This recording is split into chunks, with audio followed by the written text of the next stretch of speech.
Hello everyone, it's me Bryson P. Welcome to another video. Today we're going to be checking out the animated history of Finland. But before we get started, as you can tell, we've got some new cubes, and we've also got a little zombie plant, and we've got some skeletons. The zombie plant and the skeletons, that's because Halloween decorations have started to come out around here, and Halloween will be coming up, of course, at the end of October.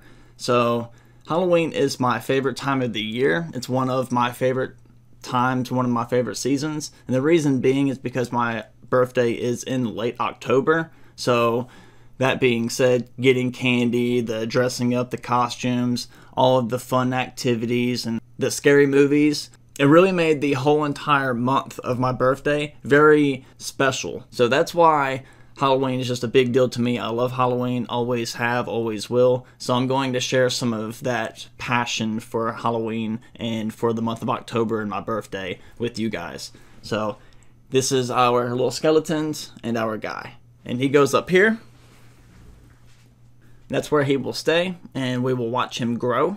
Just as I'm sure we will add more things to our cubicles as we get more items that are brought over.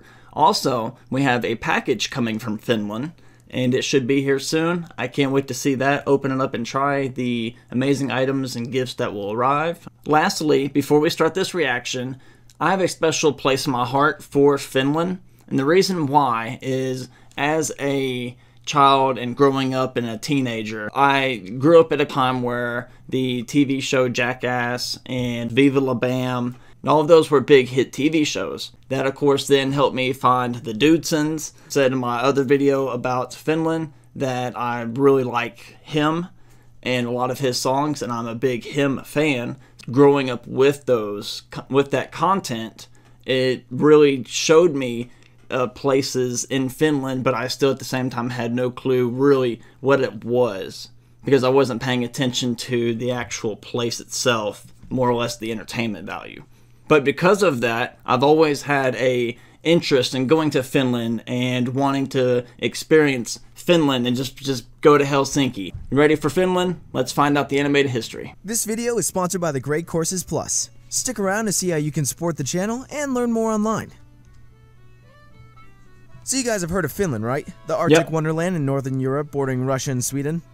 And Norway too, I guess. Sami, Vikings, the so-called White Death, Grand Duchies, which are like regular duchies, just better, Swedes, Soviets, and in between it all, the reindeer just minding their own business. Whatever you've heard of the Nordic nation, its story goes back pretty far. Finland is located right in the north of Europe, partly within the Arctic Circle. Most foreigners tend to mistakenly label the Finns as Scandinavian, which is only partly true since only the very top of the country is actually in Scandinavia. It would be more correct to use the term Nordic or Northern European, which encompasses the more broad cultural similarities they have with their neighbors. The region was inhabited mostly on the coast. That's right, and I am well aware of that, actually, that Scandinavia is just Denmark, Norway, and Sweden, and that Finland and Iceland, that you guys are considered part of the Nordic, right? Like Nordic culture and all that. I hope I got that right. By a people that outsiders called the Feni. The Finns called their land Suomi, which means land of lakes, which if you've ever been to Finland is pretty accurate. The Finns and the Sami are ethnically Uralic and speak languages in the Finno-Ugric family, meaning they are distinct from Caucasians. But then again, we don't really know, and theories on the subject are about as common as vodka. Things were pretty peachy for the Finns until they encountered a little-known Germanic group from southern Scandinavia, the Vikings. The Vikings raided along the Finnish and Baltic shores for many centuries, beginning the process of cultural influence that the Norse would have on Finland for almost its entire history. Norse people also arrived in Finland as traders and settlers, bringing with them culture, food, customs, and traditions. The Finns were never really united, but rather a group of small villages and farms with similar language and ancestry, so resistance was light at best. Norse settlement in Finland increased dramatically from the 9th to 12th centuries, mostly from modern-day Sweden and Denmark, which would begin the long-standing claim of the Scandinavian powers on the Finnish lands. The Scandinavian powers fought for control over much of the Proto-Finnic lands, including parts of Estonia.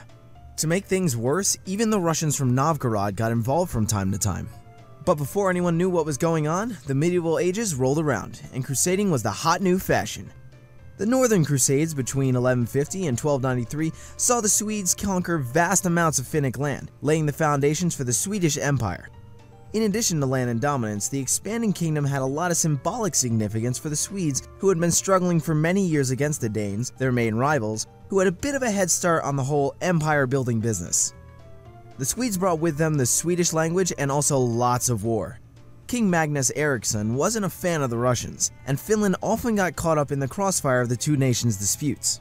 Not long after, Finland became part of the most powerful northern personal union you've never heard of, the Union of Kalmar, to try to counter the monopoly on trade from another union you've never heard of, the Hanseatic League. Princess Margaret of Denmark had her eyes set on the crowns of Sweden and Norway.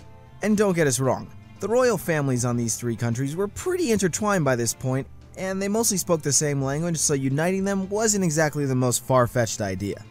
She married the King of Sweden and succeeded as regent for her adopted son Eric, who became the King of Norway, Sweden, and Denmark, who by the way just happened to be a duke from Poland.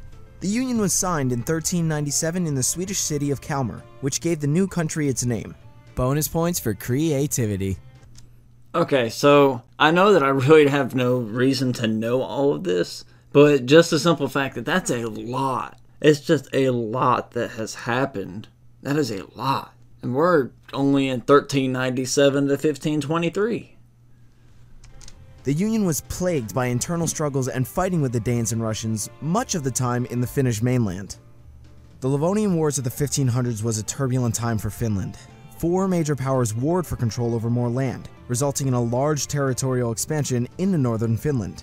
The war also had internal struggles, with Sigismund Vasa briefly being king of both Poland and Sweden until being deposed by his nephew King Charles. The conflicts were particularly harsh on the people of Finland, who revolted against the Swedish crown during the Finnish Club War. This ended well for no one, least of all the Finns and the Sami. 17th century Finland found itself part of a dominant military power, and many Finns served in the Swedish army.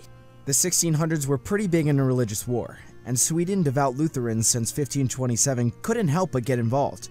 Protestants were like the hipsters of Europe at this point, which is all fine and dandy unless those hipsters happen to control a large modernized army. The 30 Years' War and the Northern Wars had many Finns such as the Hakapolita die for the Swedish crown symbolically to protect their faith. But if they did happen to gain some land in the process, well, that was just an added benefit. Unusually cold temperatures and famine meant the Finns weren't ready for the next conflict the Swedes would bring them to, the Great Northern War. Sweden had gone to war with literally all of its close neighbors, and the Finnish countryside was ravaged by freezing temperatures and the Russian army, killing nearly half of Finland's population. Wow. If you'd like to learn more about the Great Northern War, why not head over to the Great Courses Plus. Finland was mostly at peace after that, and may have been a disputed kingdom for a while. It's complicated. The Finns more earnestly began to struggle for independence during the period of Enlightenment. When the Napoleonic Wars rolled around, Sweden, just like all the cool kids, went to war with France, and somewhere in the middle of it, Russia annexed Finland. How this happened is long and complicated, and we'll elaborate more when we do episodes on Sweden and Denmark. But long story short, the Russians wanted to push their border as far west from St. Petersburg as possible, and gave the Finns autonomy under the Grand Duchy of Finland to do it. Until World War I, the duchy remained peaceful and didn't serve under the Russian serfdom. By the time the 20th century dawned, the Finns were thoroughly infected by the new European fever, nationalism. In 1917, during the First World War, Finland gained independence, but just like pretty much all of its European neighbors at the time, I was wondering when Finland actually broke into Finland, because I noticed, the whole time it's like the whole shape and has a lot of the Swedish rule and everything else, so it's 1917. I highly doubt I'll remember that, but at the same time, I'm the type of person that I can remember that. 1917 is whenever Finland became independent. That'll be something I randomly remember. Became split on ideological divides, in this case, conservatives and socialists. And ideological divides very rarely didn't lead to civil war in those days. The Finnish Civil War ensued and the capitalists won, but that wouldn't be the end of socialism or other ideologies in Finland. The Second World War saw a major conflict in Finland. 2 months after the fall of Warsaw, the Soviet army invaded Finland. This No. proxy conflict is labeled the Winter War since most of the battles were fought in thick winter snow, making famous the Finnish ski troops, Molotov cocktails, and Simo Haja, the white... Oh, that's where that comes from. Okay. Wow. Shows how much I really know, like, as far as, like, I knew, like, the Winter War, and I've heard of that, but I've never actually really looked into it or actually paid attention, because I'm not someone that has really dug into World War history, World War II history. So that makes a good connection now. White Death. Haja was a Finnish marksman who had the highest confirmed kills more than any other sniper in history in a major war. The Soviets named him the White Death, since he blended into the snow and the men feared him to the point of paranoia. The Finns were loosely allied with Nazi Germany during their attacks on Russia, but only lasted until 1944 when the Finns went to war with Germany to expel them from the northern Lapland.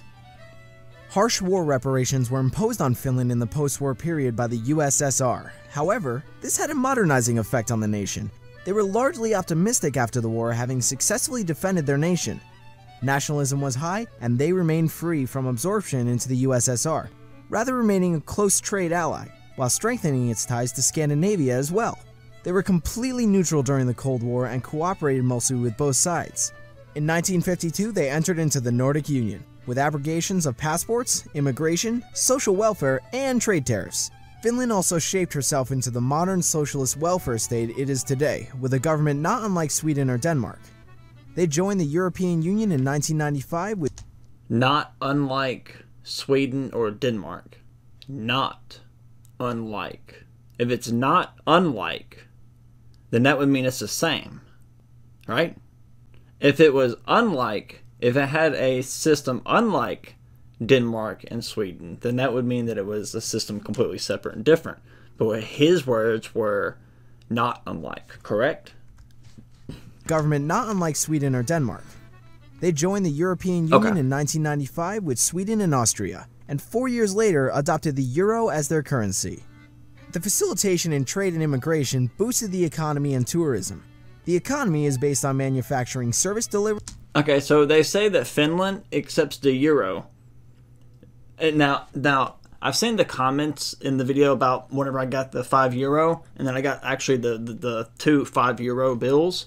And, you know, those are special. That one, like, right there, that's not leaving there. I wouldn't bring that with me whenever I come to visit. That's not going to happen. And then the other one is for me to show off, to take and to show people and do as I feel like I please with. But I wouldn't take it and spend it. That's... no. But does Finland accept euro? And resource exports, and is highly ranked in information technology. Outsiders have frequently described Finland as a socialist utopia, which, while probably a little romanticized, they are currently ranked the 5th happiest country in the world. And who doesn't love happy reindeer? Well, we hope you enjoyed the Finland episode. I sure did. If you want the chance to vote for the next country we cover... Alrighty, so that was the animated history of Finland. We definitely learned a good little bit, and I definitely had some questions, so hopefully I get those answered. I'm sure I will, because you guys have been doing a wonderful job at answering my questions and anything that I've said or mentioned or what has been left out. So I really do appreciate those comments. I do. And I really feel like I have learned a dramatic amount just in the 6 months that I've been doing this, 6-7 months at this point. So I can only imagine how much more I will learn and how much my knowledge will expand in the time between now and whenever I actually physically am there in country in Scandinavia and in Finland or Iceland or Greenland or the Netherlands or any of those places in Europe or outside of Europe. It's going to be an amazing adventure, and I'm just glad that you guys are here with me and want to continue this journey. So thank you so much. Have a great day, great night, whatever time it is that you see this. It's me, Bryson P. Goodbye.